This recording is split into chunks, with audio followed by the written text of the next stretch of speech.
And you know, there are some colleagues who have this kind of tendency, they cite themselves a lot. So if you then you can think, yeah, so it's not really an unbiased process. Very often I was in this situation, I had no clue actually. And only recently I met one guy at a conference, and at a dinner he was sitting beside me. And you know, after a couple of glasses of wine, he was chatting, and then I wrote this wonderful article for this. They didn't publish it, and I could really had a hard time to retain, because I was one of the reviewers out of 3 who obviously came to a negative comment. But he was aware of that. He was really starting to complain. So sometimes those things happen. So you know, it's a balance. So I would.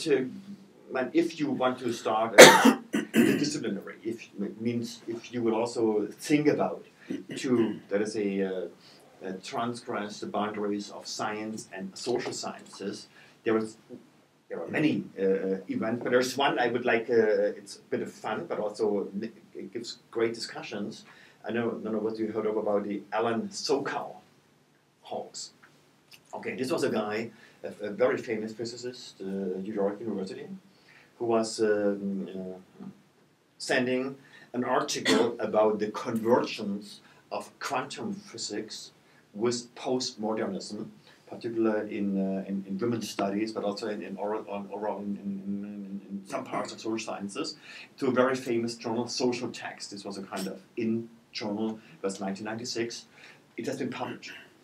Immediately, one day after publication, the guy went public and said, you know, he only randomly put together various kind of, in a cut and paste manner, paragraphs from quantum physics and this kind of postmodernism, Lacan, and other kind of things, put it together in a totally unsystematic way, and it has been published from a very famous kind of journal. It has passed the peer review. You know, I have the thing with me. There's his explanation, and the article has been published, and it's really transgressing the boundaries towards a transformative hermeneutics of quantum gravity. That's the title. Except the title, how it has been published. No. And it gives you already, if you read, it's already the kind of idea. But this was a planned hoax, so it's not. No. There was a lot of fake always happening, and people are cheating, and so that's part of you know, in sciences, but also in social sciences. Very often, when I was trained many years back now, for example, I wouldn't have been allowed to pass over one single seminar paper to one of my professors, where there would be, let us say, you know, I would make an argument and then refer to the literature, and then brackets, this kind of citation, or not citation, reference, I would put in, I don't know, Soskitch, 1998. You know, that's what you see today. But there you have to exactly the page, all those kind of things. If you go to any journals, very often, I would say the most of the authors, in the meantime, don't make this effort to say not only whether the author and the publication date, they wouldn't mention what kind of page they found this kind of reference or the argument. It's not a citation, only a reference. So this gives you already kind of indication it's a bit sloppy compared to the past. This has to do with the fact that people have to publish or perish. You know, if you don't publish, you'll never get a job. So you have to publish. That's on the other side also, if you look at the kind of publishing houses, and there are 3 big ones who have each running about between 80 and 250 journals, it's big business for them. They play with the name of the company. If they're good peer reviewed, if they're kind of reputation, it's a lot of money, not by selling those things, it's the name. So there's a huge big myself, this editorial board, and even when we started one journal, you know, it's worth nothing. We could sell now, we don't do it. We got an offers, and there's a real market for this journal for $120,000 US dollars if you would pass it over to another publishing house. So there's a lot of reputational value and those kind of things.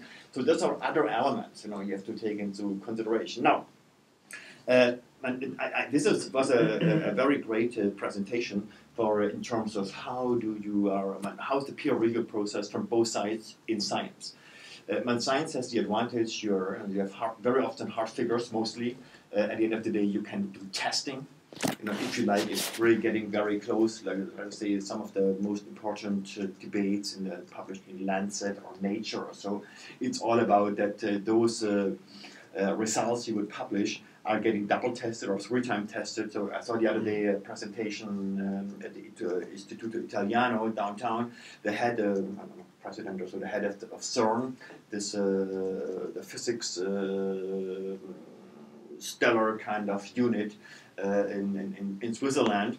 They just came out with this result that they may have falsified Einstein's relativity theory. But he was careful, and now there are 3 of those tests are running parallel, and other kind of institutions try to figure out whether everything is okay. Now, if you're somebody reading those kind of things, it was a newspaper that there may be a small kind of technical problem with a kind of connection that may have influenced the outcome of the result. That's something those kind of double testing or 3 times testing can find out, and that's a good process. That's also peer reviewed.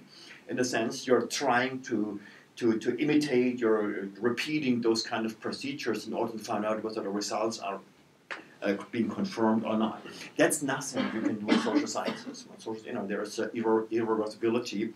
Things happen in the past, or even now, and then they're gone. You can't repeat it. So the way the texts are being constructed, organized, differ totally. Still, there may be empirical text where you have to, as a reviewer, you would have to double check all those kind of figures and so on. But very often it's much first about the coherence of argumentation.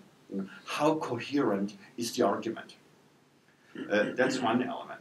Then the peer review process, I wanted to touch briefly on it, as much as I like it in many respects, but I can tell you, and this is not no use for everybody in the field, if you're running your part of journals in the editorial board, it's also about how to work with a particular kind of paradigm. For example, in economics, I never published anything in one of the few high-profile economic journals. I even didn't try it. They would never publish it. This could be the best kind of article you can imagine. It's impossible. Because being for so many years like me outside the field of economics, not being teaching or researching in an economics department is totally impossible in economics. That's economics in the journal level is only accepting problems yourself defining themselves. But this has a lot to do with how paradigms in academia, how they develop. We know from Kuhn, one of the most famous publications at the time, how those paradigms are getting confirmed all the time, and how difficult it is. You can do it in science. You would say if there is one falsification, that's enough. Then the thing is done. That's not true in social sciences. The paradigm shifts are very, very difficult, and therefore much of the progress actually in social sciences is not happening in the paradigm. It's outside. And this creates also new journals, new ways of publication, a different kind of presentations, of results, of thinking. But then you are a bit of an outsider, so to say. So again, that's a problem. What kind of journal do you think about? For terms in regards whether you want a job, you have to publish somehow in those kind of officially recognized journals in your field. At the same time, if you are intrinsically motivated to think, okay, there's something, I think that's not enough. My thinking and those of others is going beyond that. You may think about to publish your own stuff outside of those regular journals. And they're existing. It's only, they are not the same way recognized. But the more important it is that they are following pretty strict kind of rules and practices. And that's one of the reasons why, coming back to this, why all the journals I'm involved with have the double-blinded process. So I don't know what, not in any way, who is writing this the manuscript, and they are getting in the best case as well as the worst case, where I would reject or others would do this. The authors would get a comments, but also in a blinded way. They wouldn't know from whom those things are coming. Usually there are for a minimum 2, usually 3 reviews per article, and then you can go forward. I'm sitting in this one board, that's a journal for European and Russian affairs. That's a journal for graduate students. look at the headquarters, so to say, is in Ottawa and Carleton. So even though we have peer reviews, you have to be very honest, there we are a bit more relaxed, you know. But still, there are the standards are clear, but there wouldn't be 3 reviewers. Usually, we accept there's 1 review, blinded. But then this is usually for us enough. It's we think about that kind of relaxed standards for those kind of journals. It's very often the first kind of publication. We try to make sure that the articles are fulfilling all the kind of standard criteria, but we wouldn't go only in very kind of critical cases when the reviewer would, you know, be a bit ambiguous and would say, I need a second voice or so. Then we would ask for a second review, but usually we go only for 1. But that's on this level. All the others are 2 to 3. Okay, but I understand that you try to start your own journal, isn't it true? Okay, you know, and then a lot has been said. I mean, there are best standards, best practices in the field how to do that. And I would suggest, you know, you have to probably you did already the research. What is the best standards? How to do it? When I'm reviewing, when I'm being asked to review articles, I actually need to go to all these instructions because they differ from publishing house, from journal to journal, how you are writing a review. So means you as editor, so to say, I would suggest be very explicit in what you are expecting from the reviewers, even in a kind of structure. Very often, you know, I get in a form where, because when those publishers and the editorial boards don't want to read, in my case at least, 10 pages of comments, so it's usually a kind of 2-pager or so, and you have to answer all those kind of questions. This still requires pretty much what has been said, that as a reviewer you have to do all this kind of more work only than in writing it down and bringing it in a condensed form. You have to be brief enough so that they can deal with it. In all my cases, it's being required, and I think it's a good way, that you need to say whether you would recommend a publication or not. You know, they are looking for those kind of things. That's the practice. And in your case, again, on this level, I wouldn't actually hesitate to, in order to avoid the so-called thing. When this was 1996, there was nothing like Turnitin. I would really recommend that run those kind of articles through Turnitin. And this is at least a service that UBC, you know, you can get for free. This helps you at least to avoid probably kind of embarrassing things. I mean, you know, you have at this moment probably you don't have the kind of expertise to really immediately grasp all the kind of potential problems of articles. You may understand the kind of the coherence. You may have empirical information, but not all of those kind of things. Why not doing this in order?